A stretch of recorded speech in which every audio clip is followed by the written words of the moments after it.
All That's on right. the nose. We're back It's on at the it. nose. Facebook Live. Love Day. Yes. I think Colleen sent us that one. That's right. That's right. That's perfect. It's right down the middle. Yeah, and that was done by a band that you may not know called the Beatles. They were a little before your time, but for those of us that are a little older, we remember these. I own on DVD the Beatles anthology, the 10-hour DVD thing box set that I think I probably have watched through at least 5 times in my life. Obsessed with the Beatles. Really? A buddy let me borrow Sergeant Pepper's in middle school, and I copied it to tape because you could do that back then. You would copy the CD onto a tape so that I could return it and keep listening to it, and it just it hit a nerve. You would, as they something. say, wore the tape out. I wore the tape out. Can I even tell you what's even embarrassing about that? Obviously, didn't know anything about the Beatles. Got really into them, and then found out that John Lennon was dead, and was really upset. And my parents were like, "What is the matter with you?" Because I'm mourning 15 years later something I just found out about. I was like, "He's gone. There's no more Beatles. They can't ever come back together." Wow. Yeah, those of Middle us school that I'm are in. older, I would guess, and you can sound off if you're watching. You remember where you were when John Lennon got Sure. December 9th, 1980. My math is correct. I don't know the Possibly. date. I just remember where I was. I'm gonna Google And it. I'm coming home actually from a donut shop in Long Beach, and it was late at night. And I remember hearing on the radio, me and a buddy were driving. It's like, what? December 8th. I missed it by a day. December 8th, 1980. Okay. That's Well, there crazy. you Yeah. go, man. Yeah. Well, So, here we are. Back, Facebook Live. We love keeping you on your toes. 12:30, 1 o'clock. But we're glad to be back. We're happy to be with you. Thanks for all the comments in the chat. Yeah. Remember when with Elvis, where you were when Elvis passed? That's crazy. or when Interesting. Reagan got shot, there's one. Or the big one was always Kennedy. Kennedy was a big one. Our Yeah. generation, sadly, was 9/11. Like everyone knows where they were. My senior year of college when that all happened. Yeah, and I guess the newest one is the pandemic one. Like whatever you count as the beginning. I remember when they canceled the NBA season. I'm like, oh, this got really real. So I don't know. Maybe not as dramatic, but that's I'm definitely like trying to think if there was an event. No, it was more of the lack of event. Because I remember my wife had a pivotal birthday, like one you plan for and go out of town. She was turning 20, and Sure. it was a big deal. And people did the drive-by in front of the house and waved and had balloons and all that, and ran up to the driveway and dropped the present and got back in their car. And then you left the present on the front porch for 5 days to make sure all the germs had No, evaporated off of it. no, You I never did wasn't that that move. guy. I wasn't that guy. But Speaking of important dates, we have a few coming up. Transition. You oh, like that? nice. Was that That's a good? good transition. A very important one. Tonight, we are starting week 2 of our marriage group. I think we had 10 couples last week. Now we're 10 couples. Great start. You have not missed out. If you want to jump into the marriage group, you can jump in for tonight, but email me right away. Email me today. You can catch up on last week's video, but do not let this pass you by. If you missed today and you've missed 2 weeks of the 7, I would say wait till the next time we run it. Probably my gut is either late fall or January. But if you're listening to this right now and you've been thinking about that marriage group, it's not too late. Email me today. I'm in at pccsc.org.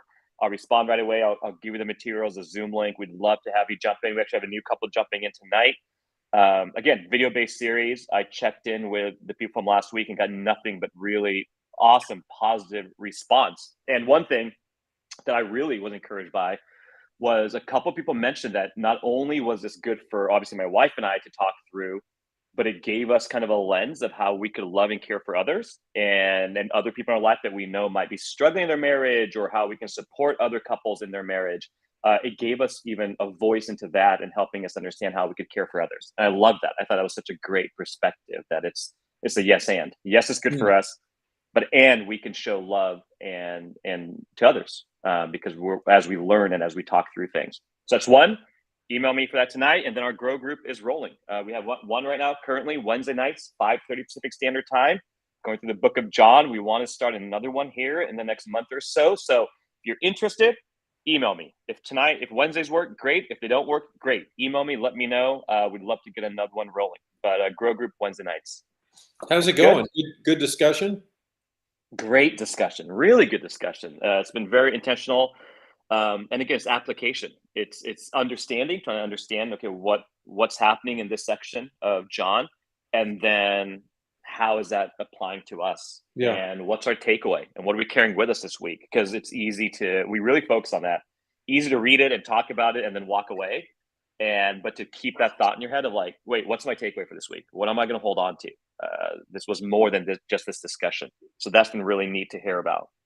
That's good, Yeah. because a lot of times people are a little, if they haven't done it, skeptical about a Zoom group as it relates to a small group. But I've found that they're great. I mean, me and you don't have to be in the same room right now to have a great discussion, interaction, and even advance our relationship and friendship. And so all that can happen. And I've found it has happened in powerful ways. I remember during COVID, a lot of pastors were Zooming together, and I would probably Zoom with 100 pastors a week.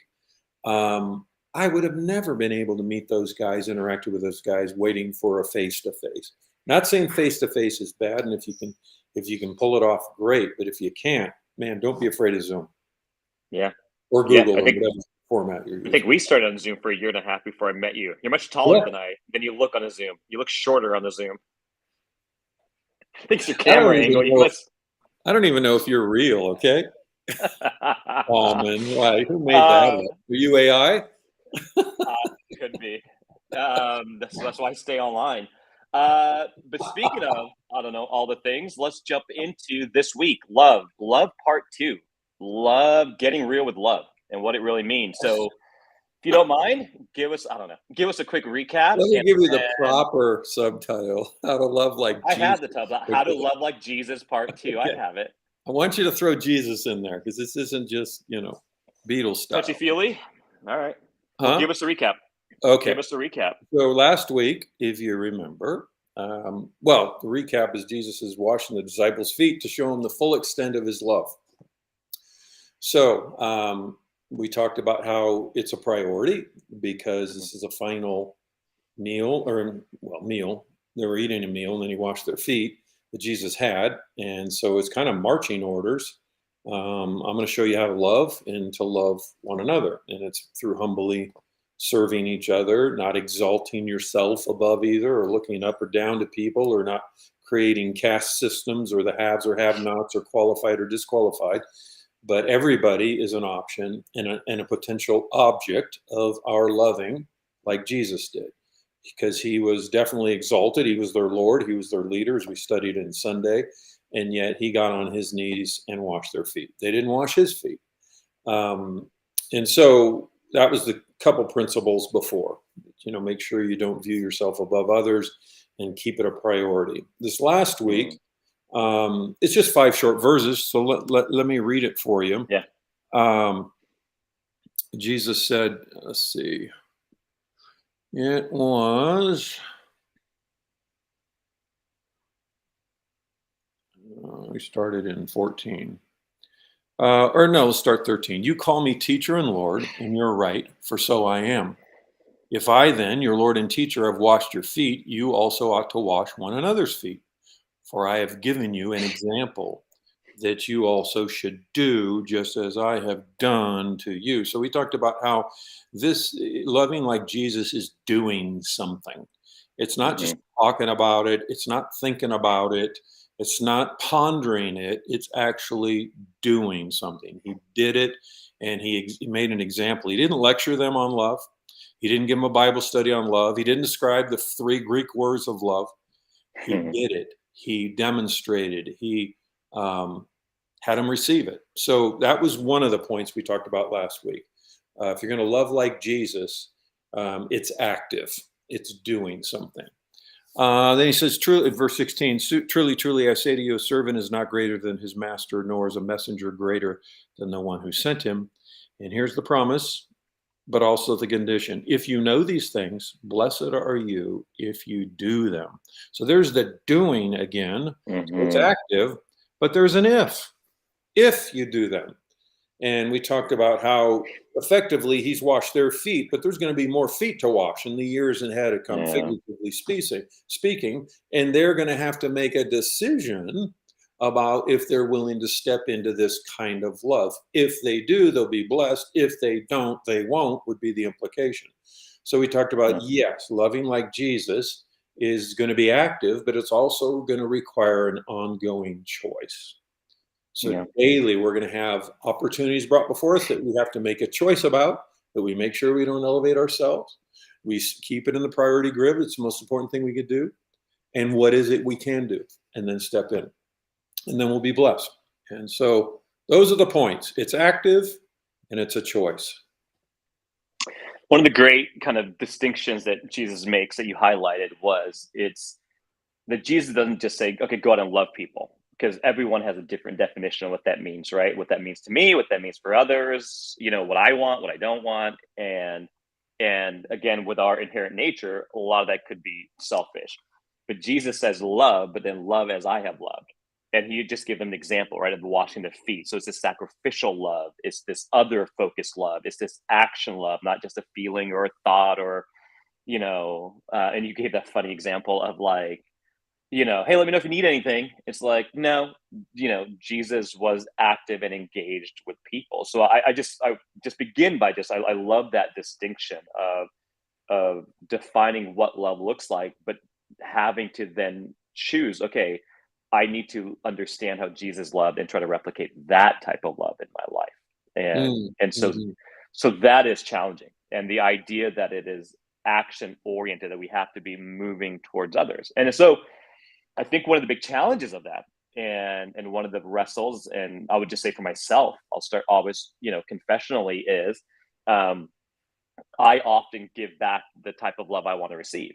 And so if this thing is loving to me, if I'm going through a hard time, often the most loving thing people can do, I think, is leave me alone. Like I need space. I'm not convinced that's actually what I need, but it's what I think I need. And so when I know people are going through a hard time, I can really err on giving them space of like, I just want to give them some time to process it. I just want to, separate out and let them kind of deal with it. And yet that may not be the most loving thing for them. And so often the misses we can have relationally with, if let's just start with people close to us in our homes, in our lives, in our work settings, in our schools, is that disconnect between how I would want to be loved, so I'm expressing that to try to understand how they would want to be loved. It's hard to guess, right? Yeah. Unless you really know them. Um, I, as you were speaking that, I was starting to think, gosh, we have gradations, don't we? We have Mhm. if we let's just stick with the activity of supplying somebody in need, because there's a whole Yeah. relational side of love, of being kind, patient, all that we can get to. But if something happens, we're prompted to either say nothing, and and that would be, I mean, I guess if you're a good listener and ask questions versus you take their story and then insert your story for the next 20 minutes, Yep. that it's beneficial. But past Mhm. the listening, um, I suppose a step in the right direction is, hey, I'll pray for you. At least you're doing something. Whether you do or not, that's questionable. Whether you Mhm. remember or not, probably better to say, can I pray for you right now? Or Mhm. do you Mhm. mind if I pray for you right now? So really you're moving forward in proactiveness, and they're going to stop you if they don't want to, which I don't think anybody ever would, that is hurting or in need, even if they don't believe in God, rarely, unless they're angry with Yeah. God. And so, okay, pray. That's better down the road. Let me know if you need something is better, but it's still the choice for them to call you back to say, versus I'm going to fill in the blank. Now, in your case, your example is I'm going to leave you alone. I don't know that they would feel loved by you unless you told them that. Hey, I want you to Yeah. know I'm praying for you Yeah. and I'm giving you space. If you did want to talk, great, but Yeah. I know how it is and I'm giving you space. Oh, okay. Wow. Almond's loving me versus just Yeah. blank. No, and I do that. I don't just disappear from them. But yes, that is a gradient. It's another level of yeah, everyone I've ignored, just know I love you. It's a Yeah. good caveat. Well, no, you're Um, giving them space. You've redefined it. mhm. Well, can I push so let me then push deeper into this. And one of the questions that kind of comes up was, okay, let's say let's say that I have in my life responded well to tough love. That has been the times when people have come into my life and spoken this hard truth that really I look back, I'm like, man, that tough love really that really helped me. That really turned a corner for me. That I really needed that. Okay. So therefore, do I express tough love back to people in my life? What does that look like? How do is there such thing as tough love? Did Jesus give tough love to people? It Or did seemed he like, just I mean, what do you think? Don't you think what he did was a little bit of tough love? I doubt any of them were sitting there going, man, I'm glad my feet are clean now. It was starting to bug, you know. Mhm, It was probably silence. And they mhm, felt guilty. They felt confronted. Now, but he did it. He was patient. He was kind. He wasn't scolding. He was loving. But they got pushed. And Peter mhm. felt it. He couldn't even hold on anymore and had to Yeah, jump in his humbling way and say, you're not going to wash my feet. Because yeah, that felt humbling. Like, I'm lower than you, so I'm not going to let you get lower than me. And so I'm going to get lower by not letting your lowness wash my feet, right? I mean, he was trying to do yeah. that. It's a standoff. Yeah. Yeah, and it didn't work because he wasn't hearing the message. He ultimately did. But I don't know. It seems like that was, and when I say tough love, wouldn't you agree that it only feels tough because you're not letting me get away with everything I want to do and enabling me and accommodating me? I mean, Yeah. doesn't a parent love their children, and part of loving is caressing, embracing, kissing, but also correcting, adjusting, preventing. Yeah, I think it's easy. It's easy for me to see. Yes, Jesus did operate at times with tough love. I believe Jesus provoked. I believe he pushed. I believe he because he's trying to whatever it takes to get people to understand and recognize their need for a savior and to step towards him. So I believe Jesus, but we're not Jesus. I go. That's I think where the challenge comes in, and the times where we have felt it's easy to hide under the umbrella of like, I'm gonna give you some tough love, but really you're just mean. Really you're just yelling at me, or really you're just projecting out. And you know what I mean? And like and doing it under the guise of, well, Jesus gave tough love. Yeah, but I'm not Jesus. I'm supposed to be like him. But that's I just think that can be really challenging. And I don't know. How do you outside of a parent-child relationship, um, Mark, if you think of your community of people, the people you spend some time with socially, maybe small group, things like that, where have you done that? Where have you exercised your employees, maybe staff, and the different roles you've had? Wherever you do you feel like you've exerted tough love and it was the right decision, or do you ever, or you should never do it, or Well, see, I don't know. You can weigh in on this for yourself.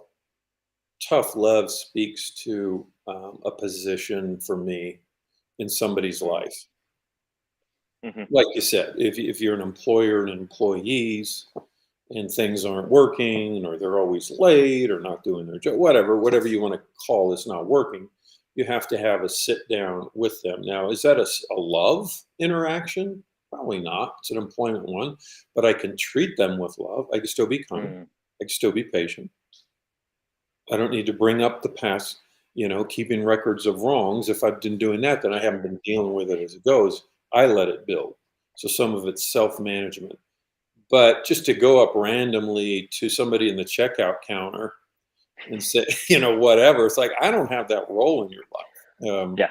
nor do you see me that way. So it seems like tough love would be, I, you need I, to have I I completely agree. The people who that has been positive in my life are when we have a relationship, right? That you have to be known and you have to know others. And so with Jesus, well, he knew everyone. He knew their hearts, their thoughts, their motivations. You had a So role. great. Lord, Yes. teacher, right?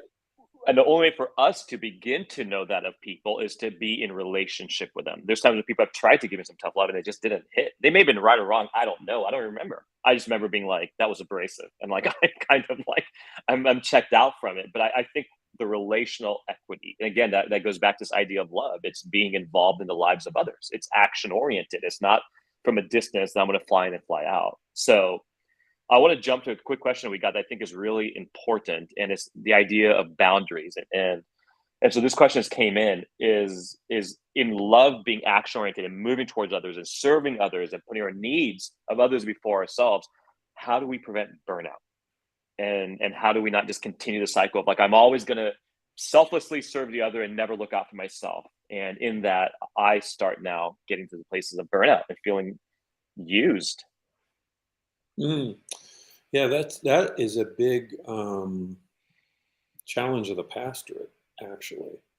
A lot of pastors struggle with this because I would say there it's been my experience at least that if you're clear and you're loving in terms of how you communicate limitations, and that people will understand that.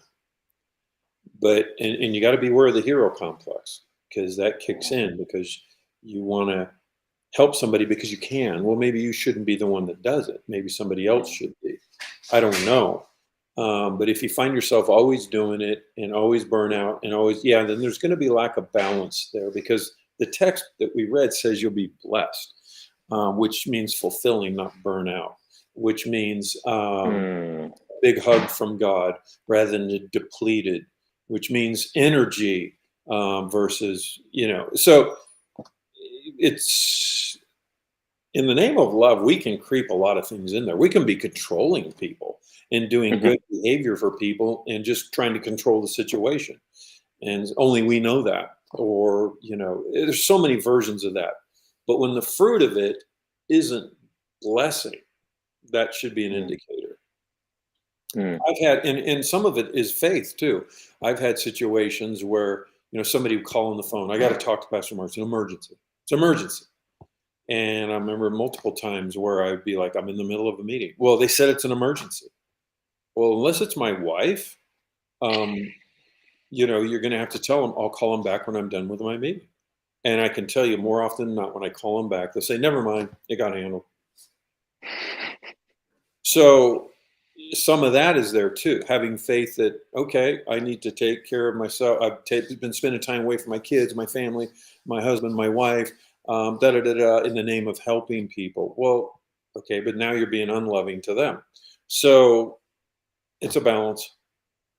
It is. It's a bound. It is a boundary conversation on all sides, right? We talk a little bit of boundaries of others. Do you have, loving them in a way that also respecting their boundaries and your boundaries, whatever has been established in that relational equity you have with one another, but then personal boundaries and I think you said it, if we are in those places of burnout of like, if those indicator lights are going on, that is a great time, a necessary time to pause and begin reflecting what is happening that's caused me to be in this place.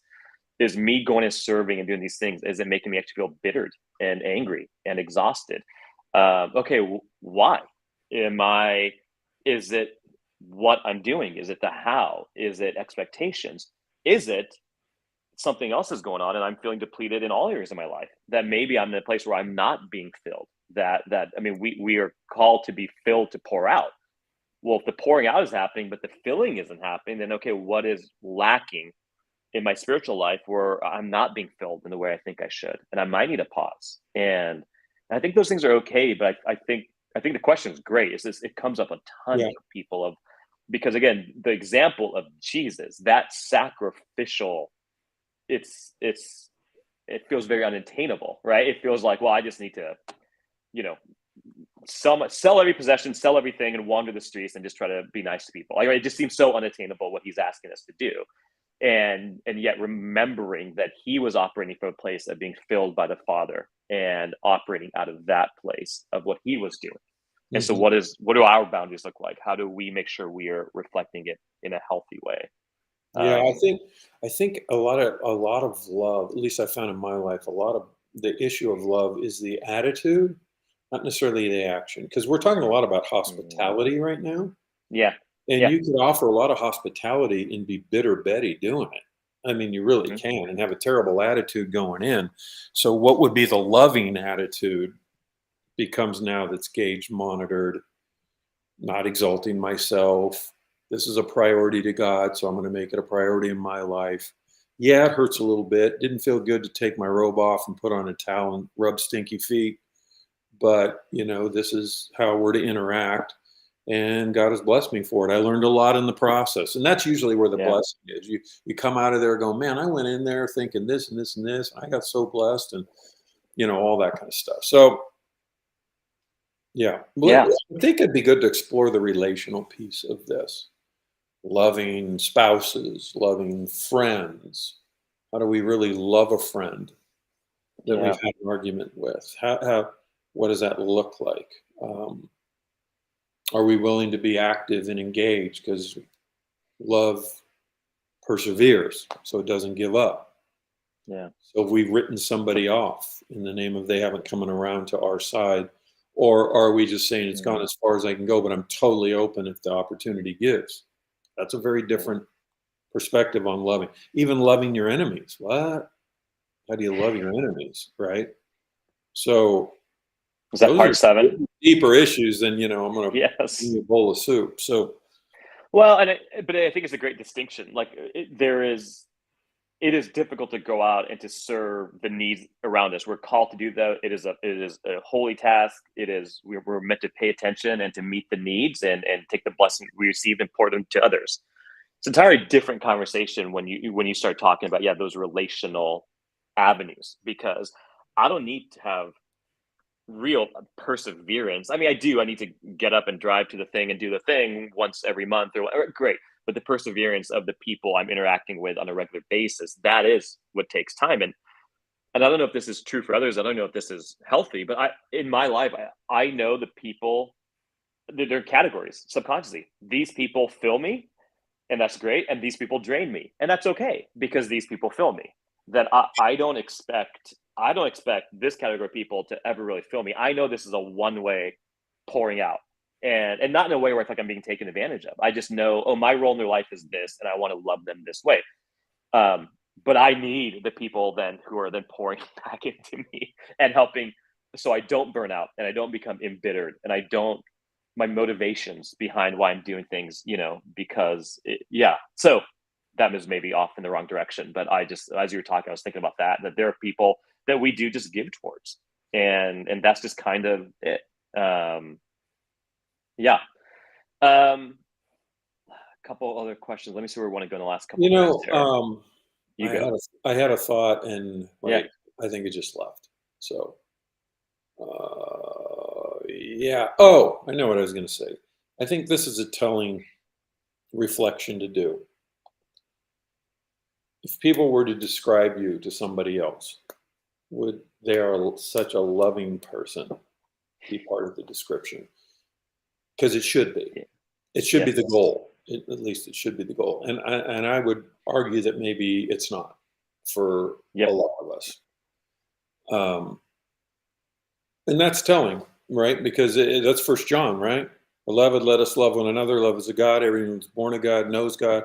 He that loveth not, knoweth not God. Remember that song. So that's sorry, dated myself right there. Hmm. Um, yeah, I think that's the sobering piece. And if not, why? Because I'm doing stuff for God, because but oh no, he's a good teacher. He's great at admin. Love how they plan a ministry. Always there to give rides and stuff. But loving, not really. You know, It's very convicting. I think it's such an important question, no matter where we are in the faith journey, to kind of ask ourselves that of like, yes, what am I? if I wrote down personally, 2 columns, what are the 5 things that people would say when they Baramin? Like, what are the things on that What list are we that I going to would say then at your memorial service? sure, yes. And the other one is, what do I want people to say if I'm really truly honest with myself? Because I think for me, that's the rub. Because there are seasons in my life that, yes, of course, I want loving to be on that top 5, but number one, I want them to see me as successful or intelligent or a good public speaker or a good coworker, or I mean, even good things like, or dependable. Like, I pride myself on wanting to be dependable, wanting to be somebody you can rely on. That if I say I'm going to show up, I'm going to show up, and I'm gonna be there. And those, I guess, can be loving on some level. But what I put, man, that guy just loved people well, man. And I know people like that. There's people I would describe like, man, that person just loves. They just love people. But I just wonder if part of our issue is we don't pride ourselves on that, and that's not seen as cool in our culture, and that doesn't give us the accolades. You know what I mean? Like, you get accolades by being good at your job and being successful and making money and whatever it is, having good grade. I think that can be really challenging if we're honest with ourselves. What do we really Right. want to be seen as? Because that's what's Right. motivating our actions and decisions. Yep. Can we talk politics and be loving? Can we Mm. disagree and be loving? Or would I rather be right? Is my, and you talked about this, I think you preached about this recently. Is my rightness superseding my desire for love and unity? And right to who? Because if it's right to God, love is a priority. It's right to me. Do I want to win the argument? Could I, not to open the can of worms there in the last few seconds, but then let's go macro. It's micro. What are we known for? What do we want to be known for? What are we moving towards? How are we motivating ourselves in that? On a macro level, okay, what is our community known for? Like, when we are called to be, reflect God's love back out, it's both an individual and communal call. Community in your home, community in your small group, community in your church. And if you look at PCC and the legacy they're leaving, is it love? Like, is that the number one? God, if people think about PCC and San Clemente, they think, man, that church just loves people well. Maybe it's a loaded question for the senior pastor, but no. I just think it's a question to consider. And if they say no, then what filter did they put it through to determine that? And if they say yes, what filter? And that's why, some people's definitions are interesting, but that's why the 1 Corinthians 13 stuff. And if we know we're loving according to God in a humble way, if they don't interpret it that way, whatever, then I just need a Bible verse to help me adjust versus a subjective opinion that doesn't have anything. Yeah. But it is, I think it's the issue before us as a church and as a Christian culture that has gotten blurred and redefined and subjugated to something less. And we've elevated knowledge, we've elevated patriotism, we've elevated all these things that are real parts of life, but we've elevated them above love. And therefore the proof's in the pudding. It's right there. Yeah. It's a lot. We can go a lot longer in that. We won't today. It's a phenomenal. That was a great insight into it, Mark. I really appreciate that, and I think they're important questions. There was a lot of great talk in the chat, so we didn't get to all of it today. But thank you for leaning in, and obviously this topic has definitely resonated with people. We're seeing it from the communication. We're seeing it from even just the talks during the week about how to love like Jesus. And so, thank you for your questions. Thank you for leaning in. Thank you for joining us. We'll be back next week. We don't know what time. 12:30 maybe. I don't know. But yes. If there's anything we can do for you, anything to further follow up on, connect with us. Go ahead, Mark. Not anything we can do for you. I'm going to send me your address. I'm showing up to your homes. Email me your favorite dessert and your address, and we'll see what happens. Hey. Do not do that. Love you guys. Well, yeah, now I'm done. All right. Have a great Tuesday. We'll see you all next week.